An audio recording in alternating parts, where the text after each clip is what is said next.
Hello friends, मैं self doctor Salman Naseer. दोस्तों, आज मेरी ओपीडी में ये एक पेशेंट आए हैं और इस पेशेंट को आप लोग जब देखोगे तो आपको भी लगेगा थोड़ा अजीब व गरीब, यानी कि ऐसे बहुत ही रेयर केसेस पेशेंट्स जो है ओपीडी लेवल पर दिखाई देते हैं।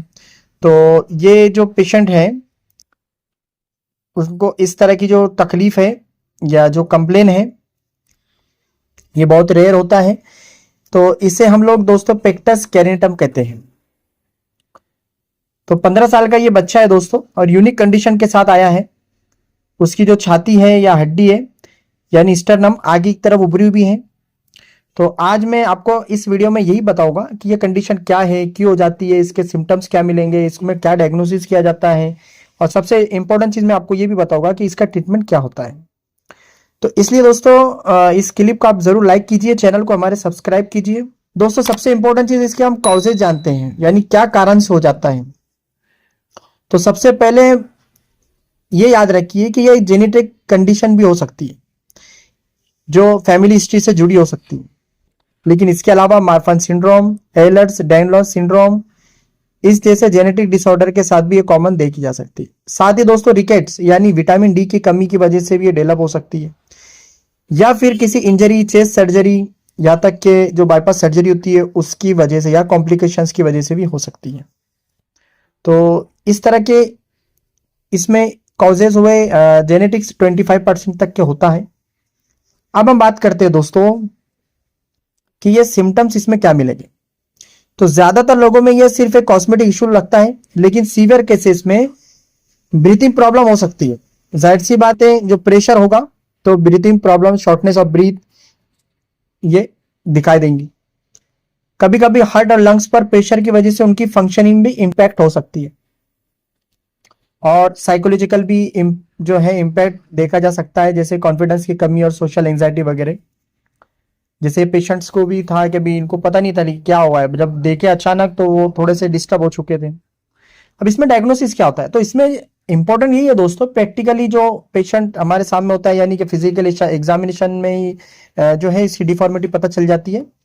लेकिन सिविरिटी, इंटरनल इम्पैक्ट, ये सब चीजें देखने के लिए आपको पता है क्या करते हैं हम लोग, चेस्ट एक्सरे करेंगे जिसको हम CXR बोलते हैं, या फिर CT स्कैन कर सकते हैं। अगर पेशेंट को ब्रीथिंग इश्यूज हो तो ठीक है, पल्मोनरी फंक्शन जो टेस्ट होता है वो भी कर सकते हैं हम, PFT। साथ ही जेनेटिक कंडीशन रूल आउट करने के लिए स्पेसिफिक टेस्ट या स्पेशलिस्ट कंसल्टेशन की जरूरत भी पड़ सकती है।